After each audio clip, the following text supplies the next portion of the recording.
Shalom Bapak Ibu, saudara-saudari sekalian yang dikasihi oleh Tuhan.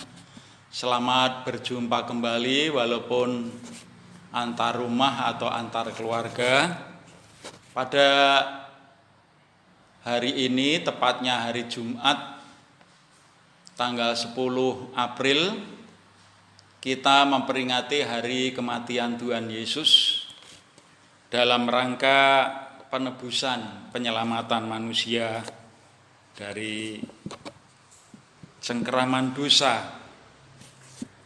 Pada pagi hari ini tema yang saya ambil yaitu kita diciptakan kembali, diproses menjadi serupa dengan Kristus.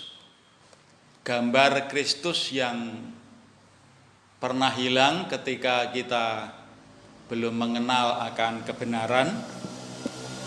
Maka pada saat pagi hari ini harapan saya semua berada di dalam lindungan Tuhan, sehat walafiat, sekalipun kondisi yang kita alami bersama dengan bangsa Indonesia belum juga nampak reda dari virus yang diharapkan bisa secepatnya itu bisa berakhir. Kita diciptakan, diproses, dibentuk di dalam Kristus menjadi serupa dengan Dia. Dengan cara ini, kelak di kemudian hari Kristus akan membawa kepada saudara dan saya yang telah menerima karya penebusan ini, kita kembali kepada Bapa di kediamannya yang abadi, kediamannya yang kekal. Ayat emas yang saya ambil pada pagi hari ini di dalam Roma pasal 8 ayat 29, kemudian Filipi pasal 3 ayat yang ke-10. Dalam memperingati Jumat Agung 2020 kali ini, kita menghayati makna kematian Kristus di atas kayu salib kembali. Sekalipun ini bisa dilakukan secara berulang-ulang, tetapi makna kebenaran daripada Kristus itu tidak pasif. Selama saudara dan saya mau dipimpin oleh roh kebenaran yang membawa kepada saudara dan saya kepada pengenalan kepada Kristus, maka waktu itu adalah waktu yang membahagiakan bagi saudara dan saya untuk diberkati oleh Tuhan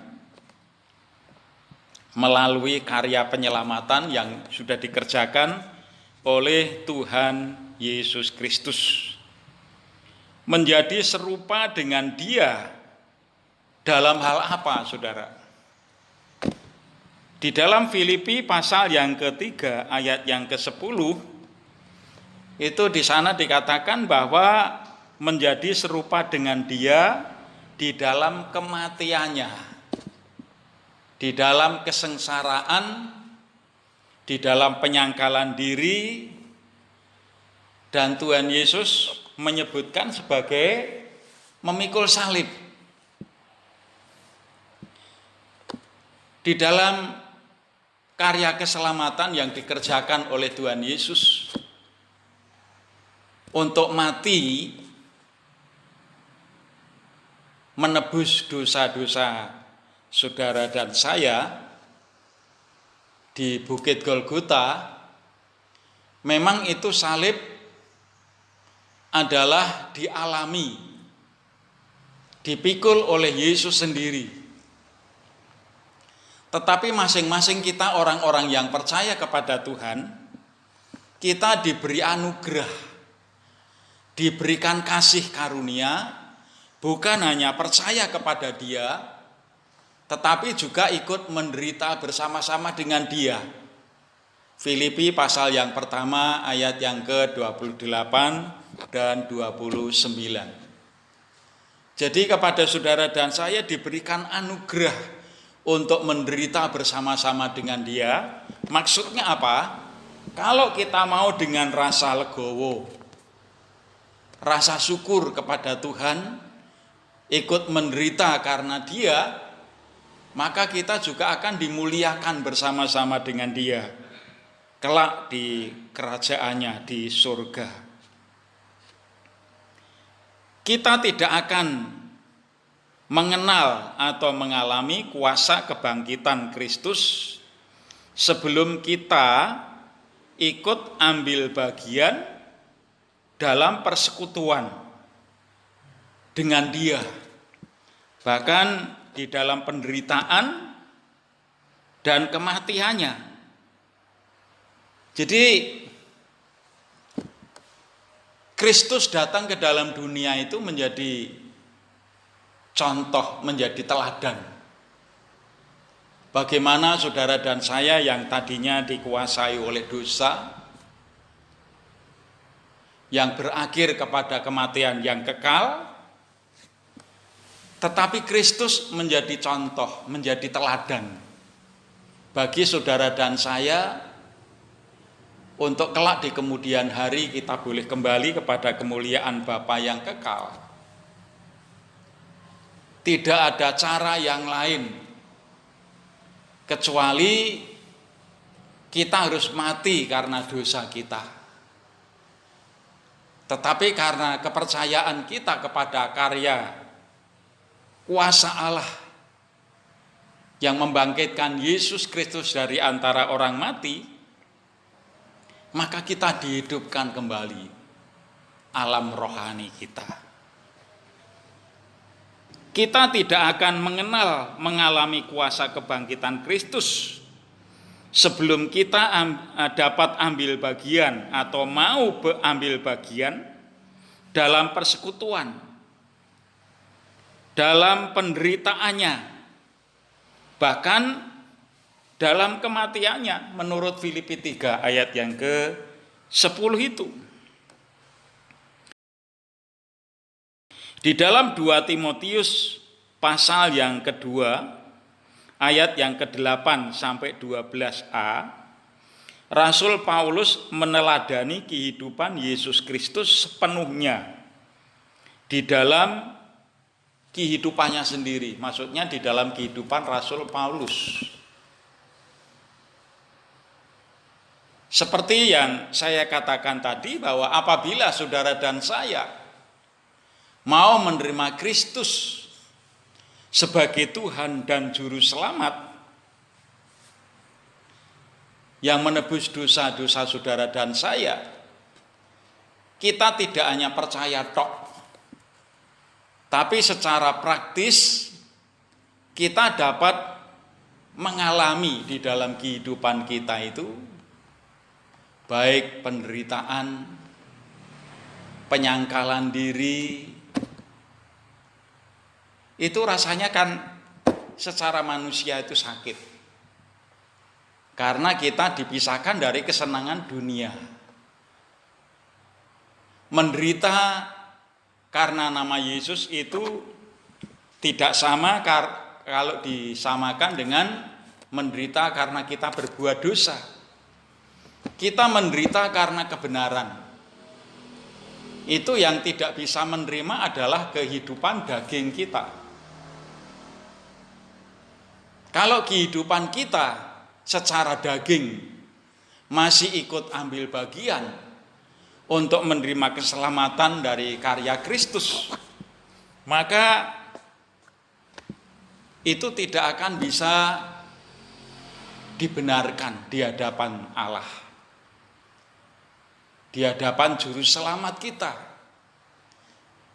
Tuhan Yesus datang ke dalam dunia secara praktis menjadi contoh, menjadi keteladanan. Itu sebabnya ketika Tuhan Yesus datang ke dalam dunia memakai tubuh manusia, ya betul-betul manusia yang punya daging, punya sifat-sifat kemanusiaan. Dan dengan cara itu Tuhan Yesus membiarkan kehendak daripada Bapaknya supaya terlaksana karya keselamatan yang dikerjakan oleh Dia itu di atas bukit Golgota, sampai sebelum peristiwa itu mengalami pergumulan yang dahsyat di Taman Getsemani. Tuhan Yesus menyerah kepada kehendak Bapa, itu sebabnya terlaksanalah apa yang dikehendaki oleh Bapa di dalam Anaknya dalam karya penebusannya itu. Poin yang berikutnya adalah hanya melalui proses kematian lah kebangkitan dikerjakan oleh kuasa Allah Bapa kita. Seseorang di dalam kehidupannya yang mati karena dosa, yang berakhir kepada penghukuman, maka oleh sebab itu ketika Kristus datang ke dalam dunia ini, Dia mau mati, menderita sengsara di atas kayu salib, kemudian mati dan dibangkitkan. Hanya dengan cara itu karya penebusan yang dikerjakan oleh Bapa di dalam Anaknya Yesus Kristus itu sempurna. Di dalam zaman Alkitab itu diproses untuk ditulis, ada golongan-golongan yang menginginkan untuk fakta kebangkitan daripada Kristus itu ditiadakan, dihapus.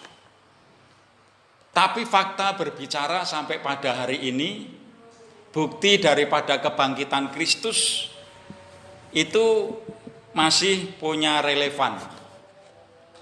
Nyata sekali di dalam kehidupan kekristenan, dari masa ke masa, dari waktu ke waktu, bagaimana iblis dengan cara yang sangat populer, dengan cara yang sangat lihai, dengan daya tipunya, ternyata Alkitab dengan kebenarannya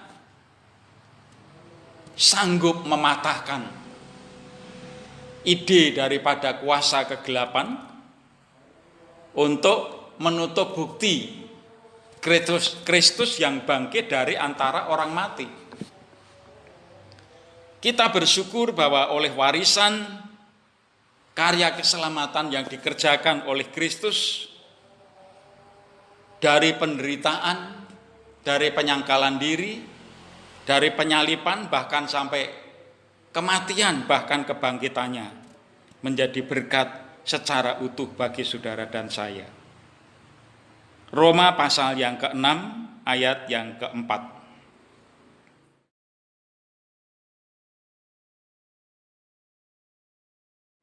Poin yang terakhir, hanya melalui proses penanaman biji-bijian dapat tumbuh dan menghasilkan banyak buah.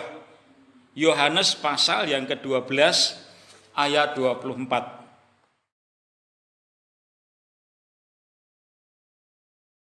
Tuhan Yesus menyebutkan dirinya sebagai benih kebenaran. Benih kebenaran itu supaya bisa tumbuh dan menghasilkan buah, yang artinya buah itu adalah keselamatan. Tuhan Yesus harus ditanam di hati bumi, dan dengan cara itu Dia bisa hidup, menghasilkan karya yang besar untuk keselamatan saudara dan saya. Itu kira-kira yang saya sampaikan, hikmah daripada hari Jumat Agung kematian Tuhan Yesus Kristus dalam rangka penyelamatan manusia. Harap saudara bisa membaca ayat-ayat yang tadi sudah saya sebutkan, dibaca ulang, karena tidak mungkin saya bisa buka Alkitab, baca ayat per ayat, akan menghabiskan waktu. Sekian pesan Jumat Agung yang saya sampaikan pada pagi hari ini.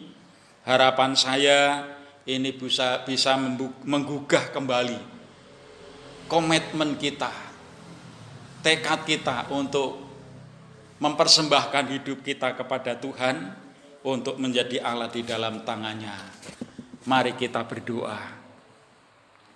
Bapa kami surgawi, kami bersyukur kepadamu di tengah-tengah suasana situasi yang tidak bisa memungkinkan untuk kami dapat bersekutu bersama-sama seperti tahun-tahun yang kami lewati. Namun demikian kami percaya bahwa kuasa-Mu tidak dapat dibatasi oleh jarak antar keluarga, antar rumah. Hamba-Mu dari tempat pelayanan mendoakan setiap anak-anak-Mu, keluarga demi keluarga, pribadi demi pribadi. Kiranya kasih setia daripada Tuhan akan menjiwai di dalam kehidupan kami, di dalam pengikutan kami kepada Tuhan. Kiranya Tuhan dengan damai sejahtera, dengan sukacita, dan dengan kekuatan ilahi, setiap anak-anak-Mu akan dapat secara terus-menerus melanjutkan kesinambungan pengabdian, pelayanan kami bersama demi kemuliaan nama Tuhan. Berkati para suami, para istri, para anak, para orang tua yang saat-saat ini masih bergumul, sedang menghadapi situasi dan kondisi keluarga masing-masing. Biarlah kiranya Tuhan akan tetap terus menjaga dan memelihara kami di dalam segala hal. Kiranya berkat dari Allah Bapa, Putra, dan Roh Kudus, yaitu di dalam nama Tuhan Yesus Kristus, akan dilimpahkan kami terus menerus sampai saat di mana Tuhan menyatakan kemuliaan, keselamatan yang kekal. Terima kasih Tuhan, kami bersyukur kepadamu di dalam nama Tuhan Yesus Kristus. Amin.